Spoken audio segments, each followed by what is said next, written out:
Our News is brought to you by Alive.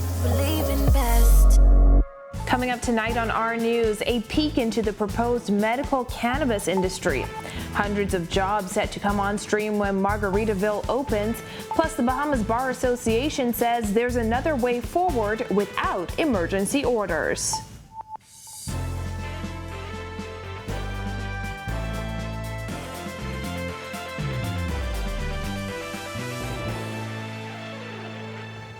Welcome to Our News and thanks for joining us. I'm Christina Dragovich. Topping news tonight, leaked draft cannabis legislation reveals that an authority would be set up to lay out the framework for a medicinal marijuana industry here in the Bahamas. Jared Higgs outlines the proposed changes. Government has drafted an amendment to the Dangerous Drugs Act, which would decriminalize possession of up to 2 ounces of marijuana.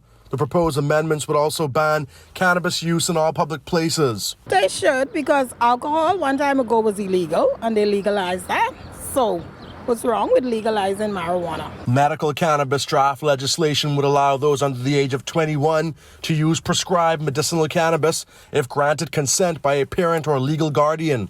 Part of the legislation reads, the parent or guardian of a patient who is a young person must obtain a certificate in writing from a medical practitioner certifying that the use of medicinal cannabis is necessary in the case of that young person and consent in writing to the use by that patient of medicinal cannabis, the bill states. If it's going to help you from a medical standpoint, then yes. Visitors with a medical marijuana prescription or a valid permit would also be allowed to purchase and possess medicinal cannabis in the Bahamas. The permit would be issued by the Minister of Health once an application is made and the relevant fees are paid. Before or against legalizing it?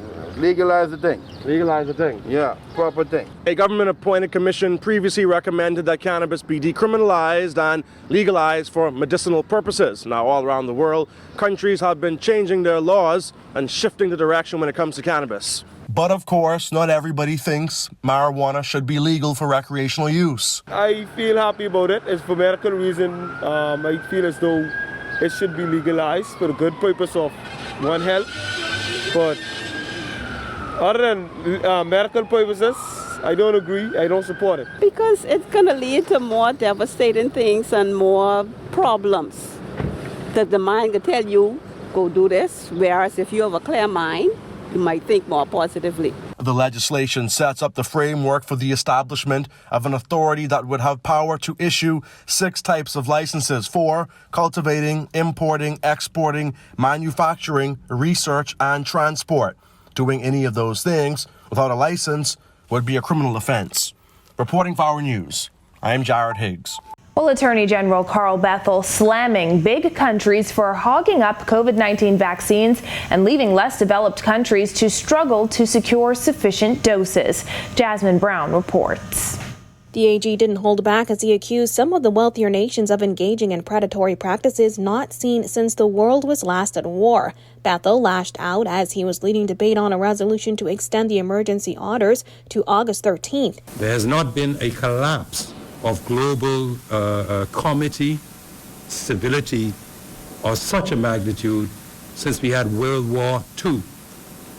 The whole fabric of international cooperation, international respect, and mutual support seems to have evaporated in the face of this virus, where it's every man for himself.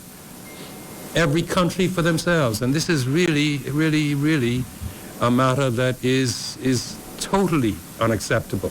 The Bahamas has received 87,200 doses of the AstraZeneca vaccine, 20,000 of which were donated by the Indian government in March. The remaining doses were secured through the COVAX facility.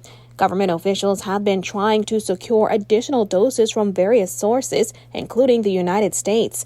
While he didn't point to the U.S. specifically, Bethel said major countries ought to be doing more to help. The same nationalism, crude nationalism, that is shown in what they call vaccine nationalism, where all of the major countries are hogging up the available vaccines. So like only like 5% of the less developed countries, of the population of the less developed countries in this world have received vaccines, whereas every major country is now aiming at more than 50% of their population. It is absolutely abhorrent what is going on in the global community. The White House announced last month that the United States will share 60 million doses of the AstraZeneca vaccine with other countries. Unless and until we can get the vast majority of people vaccinated, so that even if you have the anti-vaxxers, a few of them still left, the impact will be, the chances of that kind of viral, massive breakthrough are greatly reduced. The emergency or similar emergencies will continue. The resolution was passed in the Senate without the support of opposition senators. Reporting for our News, I'm Jasmine Brown. Island Luck CEO Sebastien Bastien has been tapped as the Bahamas' non-resident ambassador designate for South Africa. Though no formal announcement has been made, Dr. Minnis greeted Bastien by his new title today during a ceremony to mark the opening of an Abaco shopping plaza owned by Bastien. Take a listen. Darren Henfield,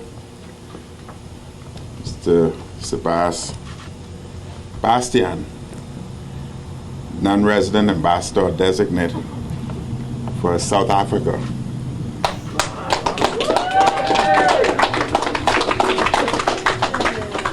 Entrepreneur.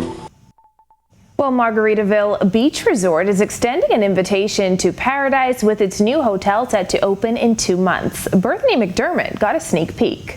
In early July, the Margaritaville Beach Resort, another portion of the Point development, is set to open. According to Resort General Manager Larry Maker, the $150 million facility is 80% complete with bookings already coming in. He said the resort will employ some 350 people. It's 99% of the staff are Bahamian. They're all local Bahamian.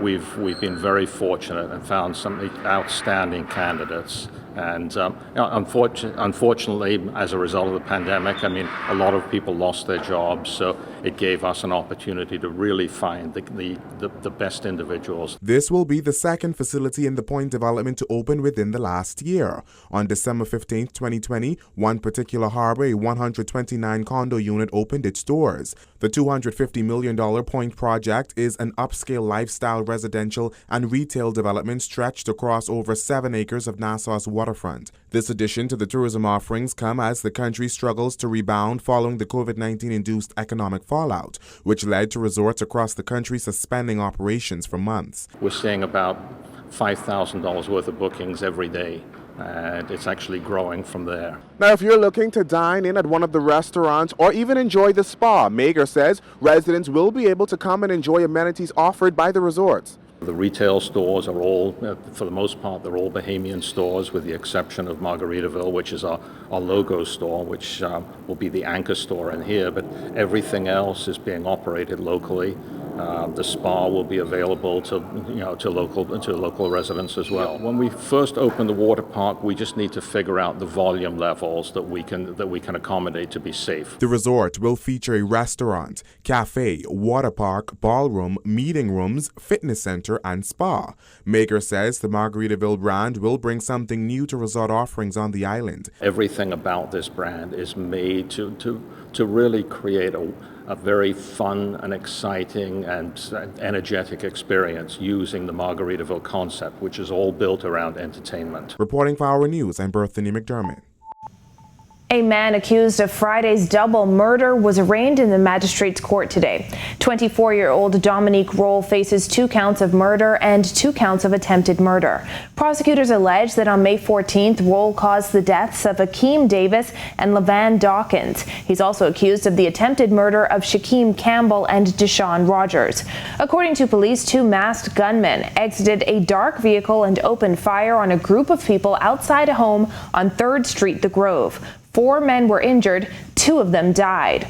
Roll was not required to enter a plea and bail was denied. He was remanded to prison until August 17th. Well, that beautiful breeze came in handy overnight. Greg Thompson is in the Weather Center with the latest. Thanks, Christina.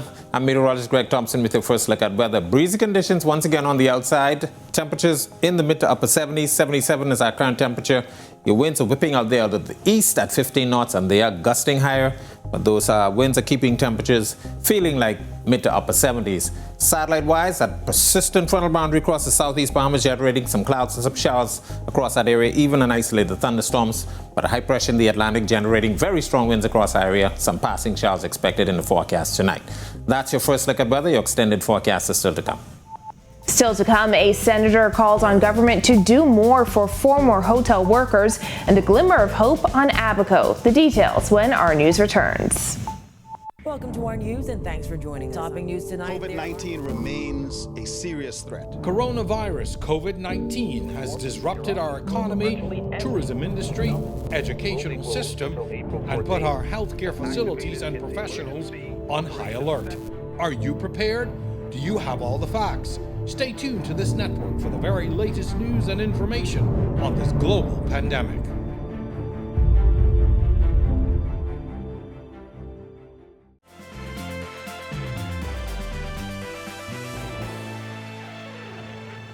Bahamas Bar Association President Khalil Parker says the country is owed an explanation on the extension of the state of emergency. He says by now, government should understand there is another way of dealing with the pandemic. Kyle Joaquin reports. Over a year later, we have not managed to come up with a paradigm to deal with the public health emergency that is undoubtedly still ongoing. 14 months into the state of emergency, Parker says there has to be another option. The Bahamas Bar Association president says the state of emergency should have run in tandem with broader legislative progress to handle COVID-19 and potential situations in the future within the constitutional framework. But over this period, he says government hasn't been able to do that or explain a plan. If you are deliberating, if you are considering options, it is incumbent upon the ministers to come out and tell us what they're doing, why they're doing it, and where they want us to get to. What are the metrics and the plan for moving the Bahamas out of the state of emergency. On Monday, Prime Minister Dr. Hubert Minnis gave notice to extend the current state of emergency to August 23rd. It has to be within the scope of the state's power to deal with public health emergencies outside of declaring a state of emergency. Curfews and other restrictions have all become the norm under the state of emergency. Parker says while he knows measures have to be taken and supports vaccinations, there is another way. We understand curfews, we understand social distancing, we understand mask mandates. And so what I would say, and I'm sure that this is what the Attorney General is considering, is that there are certain things that cannot survive the state of emergency, but there are other things that they should be able to find a way to manage within the normal statutory framework. And then there's the power sitting in the hands of the competent authority. Parker says, remember the Constitution. This is an anomaly, and we should be doing everything not only to tackle the public health crisis, but we should also be there working hard to tackle the constitutional crisis presented by the fact that we are not operating within the constitutional norms. For Our News, I'm Kyle Joaquin. Well, PLP Senator Fred Mitchell is calling on the government to do more to protect 700 Atlantis workers whose jobs were made redundant. He accused the government of allowing the resort to withhold employees' severance payments for months. After the government facilitated them not paying these people their redundancy money for a year, holding them at bay with the expectation that they would be coming back someday, and people saying, I want my money, I want to be separated. And then they write this nice letter in which the managing director, I think her name is Ms. Oswell, says that we must, something to the effect that we must, quote, look after those members of Atlantis who are leaving us. Mitchell insists that's far from the case. They're not leaving you. You fired them. You fired them. 16 years in one case. Another woman wrote me 32 years, gone. The 32 years, $12,000, gone. And then another $5,000 for 16 years. After 16 years work, gone. That's it. And what is more egregious, Madam President, is they can't give you your money right away. They say they can pay you in 3-month installments. The government should not allow that to happen. Well, a year and a half after Hurricane Dorian ravaged Abaco, a sense of stability is slowly returning as a new business center opened today. Resilience Plaza, owned by Brickell Management, houses some of the island's new and returning businesses with the first 6 months of rent free. This will ensure that businesses has time to catch themselves, focus on recalibrating, building out their space, and not worried about bills. Today, Resilience Square stands as a testament to the realization of our vision and our belief in the strength of Abaco and its communities. Businesses occupying the square include a local restaurant, yogurt parlor, and Alive. Prime Minister Dr. Hubert Minnis called it a symbol of hope on the road to Abaco's recovery. I commend Mr. Bastian and the BMG team for their quick response and continued support for the renewal of Abaco's economy. Let me close by thanking everyone here who continues to assist in the ongoing rebuilding of Abaco, which continues to gather pace. It's now time for tonight's Financial Market Minute, brought to you by RF, your local investment bank.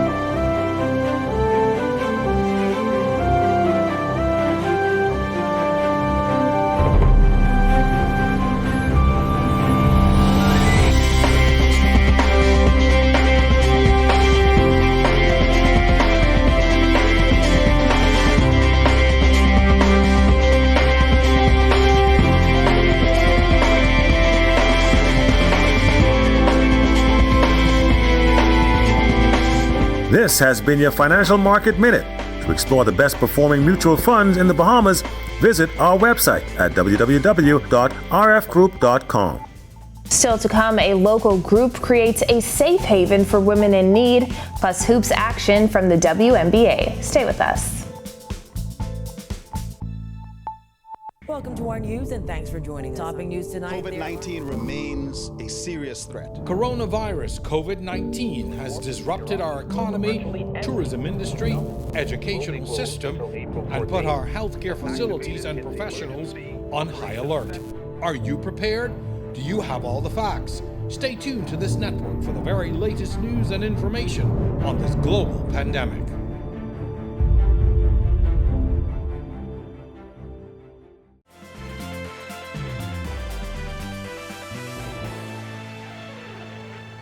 This is our news. Welcome back. A safe place for women to flourish is the idea behind the Safe House of Links Incorporated. Officials say more women are seeking assistance during the pandemic. Jillian Gray has more. In 2003, Links Incorporated broke ground for a safe house on New Providence. Nearly 20 years later, that home has acted as a safe haven for hundreds of women in crisis, as well as university students. Throughout the pandemic, there's been an increase in the need for a safe place to stay. And so we've had the cry for more assistance there. On the other side, with the dorm, most of the young ladies, because they're pursuing virtual classes, they were able to go home. And so until, that has been lifted, then we won't see the full impact of all of our students returning back to the safe house. Along with providing safety, Robinson says their Link sisters act as mentors to the children and guide them based on their desired career paths. Through their partnership with the Ministry of Social Services and several of the children's homes, they act as a transition point for those still needing help. We are able to house at least 3 women in crisis, along with their minor children. It's all about making a difference in the lives of children. As Vice President Monty Crawford tells us, they've planned career days at Bahamar to spark an interest in the hospitality industry. Because, after they reach a certain age at these homes, they have to leave. And some of them truly don't have anyone left. Yeah. And so we have our safe house, which you're going to learn a lot about later on, where we transition some of those children the best we can. And as COVID-19 presented a plethora of challenges, the group donated 40 laptops to the Ministry of Education for students affected by Hurricane Dorian and thousands of dollars in scholarships. So we distributed the $1,000, $2,500 scholarships. And there was a sister who was so herself inspired by it that she donated a scholarship herself. Aww. She wishes to remain anonymous. So then the chapter responded and said we would match it. And so we had 2 more scholarships. And then in speaking with the children, we had another sister who felt so inspired and she donated another 2 scholarships. And they're aiming to help once again by building a hurricane shelter on Grand Bahama. That'll be funded in part by their Island Escapes raffle. For more information on that project and how you can help, visit their social media pages at Nassau Bahamas chapter links. Reporting for our news, I'm Jillian Gray. In sports tonight, Jonquil Jones and the Sun start the WNBA season. Marcellus Hall has the rundown. All right, thanks, Christina. Welcome to our sports, everybody. I'm Marcellus Hall. The WNBA season is underway. Just a couple of games in, but guess what? The Connecticut Sun and Jonquil Jones serving notice that they will be one of the forces to reckon with. They were looking to stay undefeated last night. Let's take a look and see exactly how they did. Jonquil Jones and the Connecticut Sun looking to continue their unbeaten start to the WNBA season. Last night, taking on the Indiana Fever. Jones once again putting her stamp on the contest. She scored 17 points to go along with 11 rebounds, 5 assists, 2 steals, and a block. Sun improved to 3-0 on the year with the 88-67 victory. Connecticut sitting in first place in the Eastern Conference. Their next game comes your way on Friday when they go up against the Phoenix Mercury. Meanwhile, newly formed Offshore Sports, headed by founder Jeff Rogers, full speed ahead with a major basketball tournament set for this November. Rogers talked about the potential impact of hosting the tournament. Right, yeah, we have about, I think it's 18 schools. We have male and female. It's already organized for Thanksgiving weekend in the Bahama. A couple of the games going to be carried live on CBS Sports. And we're really excited about that. Bahama is excited. We know it's going to have a great economic impact. I had the privilege last week, Friday, to meet with the president and a number of his marketing group, and they're all excited to see such a major event, returning back to the Bahamas. I'm excited about it.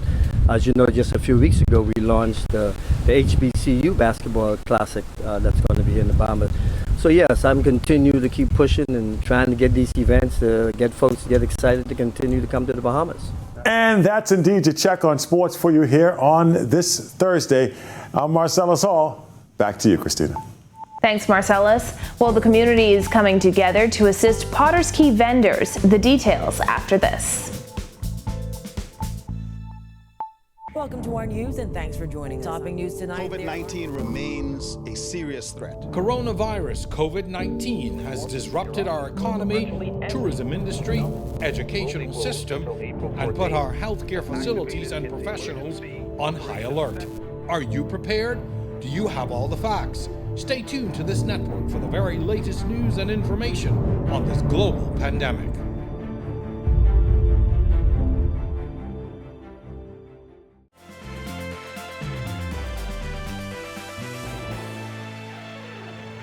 Welcome back to our news. Windy conditions expected to last a little longer. Greg has the details. Thanks again, Christine, and a happy Thursday evening, everybody. Breezy conditions once again across the islands. High pressure remains in charge of our weather, with a frontal boundary hanging across the southeast Bahamas. Those winds are whipping up, bringing in some isolated showers. But we are watching the open Atlantic, the hurricane season beginning on June 1st. The National Hurricane Center watching a system out there, giving it about a 90% chance for formation over the next 24 to 36 hours. Could be our first system for the season, and that name will be given Anna if it does form. Boating not advised for the next days. Northeast to east winds, 20 to 25 knots. Seas very rough, 5 to 7 feet, but those seas will be up to 10 feet and some swells. Your low tide will be at 9:24 tonight. Here's a look now at your national forecast.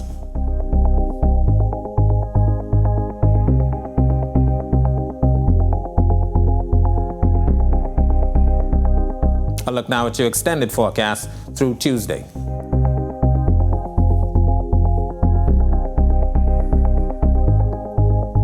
Breezy conditions will be with us for the next couple of days. That's a look at your weather. Back to you, Christina. Thanks, Greg. Well, there's been an overwhelming amount of support from the community for Potter's Key dock vendors who lost their stalls in a recent fire, according to Association President Wendy Constantine. Several major unions lending a hand and making donations today. And we want to give back to our community and help those who help us, because we are stronger together. We're all Bahamian, and the more we do it together, the more we unite, the easier the job gonna be. And on behalf of all of our existing supporters at the university. We have made a small contribution in addition to selling some tickets towards the rebuilding of these working facilities. And you never know when it's going to happen to you. So again, we stand united. We want everybody to come out and support. The association hopes to sell 1,500 tickets for a drive-through stakeout this Saturday with the support of sponsors to help vendors rebuild.